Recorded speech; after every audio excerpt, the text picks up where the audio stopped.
ಒಂದು ಭಾರತಾದ್ಯಂತ 14,000 ರೈಲ್ವೆ ಸೇತುವೆಗಳು, ಮೇಲ್ಸೇತುವೆ, ಕೆಳ ಸೇತುವೆಯನ್ನ ರಾಷ್ಟ್ರದ ಪ್ರಧಾನಿಗಳು ದೇಶಕ್ಕೆ ಸಮರ್ಪಣೆ ಮಾಡಿದ್ದಾರೆ.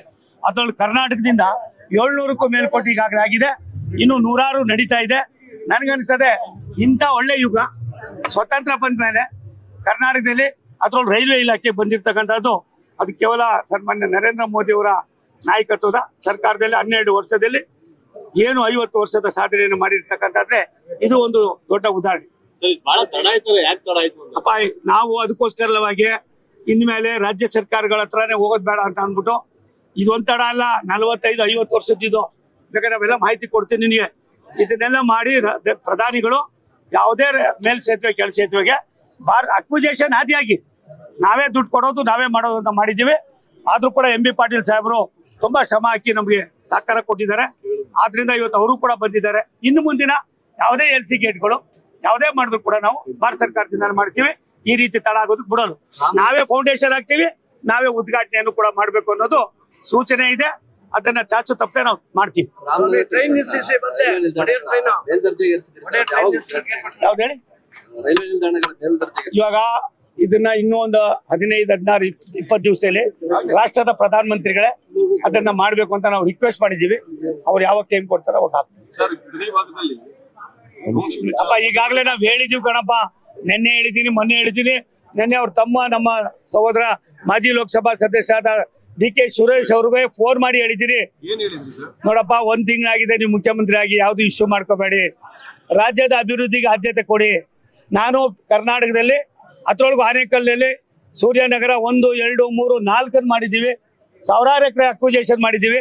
ಅದರಲ್ಲೇ ನೀವು ಒಂದು ಸ್ಟೇಡಿಯಂ ಕೂಡ ಇವಾಗ ಕಟ್ತಾ ಇದ್ದೀರಿ. ಇದು ನಮ್ಮ ಕಾಲದಲ್ಲಿ ಆಗಿದ್ದು, ನಮ್ಗೆ ಸಂತೋಷ.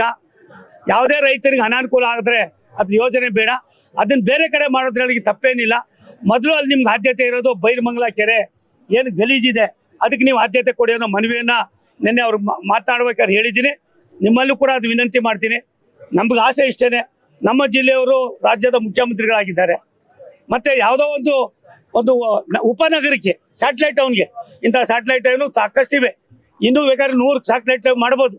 ಇದನ್ನೇ ಅನ್ನೋದಕ್ಕಿಂತ ಹೆಚ್ಚಾಗಿ ರೈತರ ಮನಸ್ಸಿಗೆ ನೋವಾಗ್ತಕ್ಕಂಥದಕ್ಕೆ ಆದ್ಯತೆ ಬೇಡ ಅಂತ ಮನವಿ ಮಾಡಿದ್ದೀನಿ. ತೀರ್ಮಾನ ಅವ್ರದ್ದು. ಅಪ್ಪ ನನ್ಗೇನು ಗೊತ್ತು, ನೀನೇನಾದ್ರು ಹೇಳಿ ಮಾಡ್ಸಪ್ಪ. ನಾನು ಇಲ್ಲಿ 1 ನಿಮಿಷ ತಾಳಿ. ಆತ್ಮೀಯರು ಅನ್ನೋದಕ್ಕಿಂತ ಹೆಚ್ಚಾಗಿ ಅವ್ರು ರಾಜ್ಯದ ಮುಖ್ಯಮಂತ್ರಿ. ಇವತ್ತು ಕುಮಾರಸ್ವಾಮಿ ಅವರು ನನಗೆ ಅದು ಬೇಡ ಅಂತ ಅಂದ ತಕ್ಷಣನೇ ಅವ್ರು ಅದನ್ನ ಕೈ ಬಿಟ್ಟಿದ್ದಾರೆ. ಇವತ್ತು ನೀವ್ಯಾಕೆ ಅದು ಹಠ ಮಾಡ್ತೀರಾ ಬೇಡಪ್ಪ ಅಂತ ನಮ್ಮ ಮನವಿ. 1 ನಿಮಿಷಪ್ಪ, ಯಾವ ಝೋನು ಇಲ್ಲ, ಮನ್ಸು ನೋಡಪ್ಪ. ಇವಾಗ KDB ನಮ್ಮ ಮಂತ್ರಿಗಳಿದ್ದಾರೆ, MB ಪಾಟೀಲ್ ಸಾಹೇಬರು 14,000 ಎಕರೆ ಈಗಾಗಲೇ ಮಾಡಿ ಅದನ್ನ ಎಷ್ಟು ತಾಂತ್ರಿಕವಾಗಿ ಮಾಡಿಟ್ಟಿದ್ದಾರೆ ಅಂದ್ರೆ, ಇನ್ನು 2,000 ಎಕರೆ ಆದ್ರೆ ಮುಂದಿನ ಇನ್ನು 50 ವರ್ಷಕ್ಕೆ ಏನ್ ಬೇಕೋ ಅಷ್ಟು ಮಾಡಿದ್ದಾರೆ. ಯಾವ್ದಾದ್ರು ಒಂದು ಕೂಗಿರ್ತದ. ರೈತರಿಗೆ ಬೇಡದೆ ಹೋಗಿರೋದು, ಸಾಮಾನ್ಯರಿಗೆ ಬೇಡದೆ ಹೋಗಿರೋದು ನಮ್ಗೆ ಯಾಕೆ ಬೇಕು? ಅದ್ರ ಅವಶ್ಯಕತೆ ಏನಿಲ್ಲ ಅನ್ನೋದು ನನ್ನ ಮನವಿ. ಅದನ್ನ ಮುಖ್ಯಮಂತ್ರಿಗಳು ಯಾವ ರೀತಿ ತೀರ್ಮಾನ ಮಾಡ್ತಾರೆ ಅವ್ರು ಬೇಡ. ಅಪ್ಪ ಯಾವ್ದು ಪ್ರತಿಷ್ಠೆ ಇಲ್ಲಪ್ಪ, ಆತರ ಎಲ್ಲ ಒಟ್ಟಿಗೆ ಇದ್ರಿವನ್ರಿ. Kumaraswamy chief minister, DK Shivakumar ಏನ್ ಮಂತ್ರಿ ಅದು ಅಲ್ಲಪ್ಪ, ಇರಿಗೇಷನ್ ಮಿನಿಸ್ಟ್ರು. ಕುಮಾರಸ್ವಾಮಿ ಮುಖ್ಯಮಂತ್ರಿ, DK ಶಿವಕುಮಾರ್ ಇರಿಗೇಷನ್ ಮಿನಿಸ್ಟರ್ ಇದ್ರು. ಆಮೇಲೆ ಇವೆಲ್ಲ ನಮ್ಗಲ್ಲಪ್ಪ, ಇದು ಒಳ್ಳೇದಾಗ್ಬೇಕು. ಇವಾಗ ಬಂದಿದ್ದಾರೆ, ಸುಲಲಿತವಾಗಿ ಸರ್ಕಾರ ನಡೀಬೇಕು.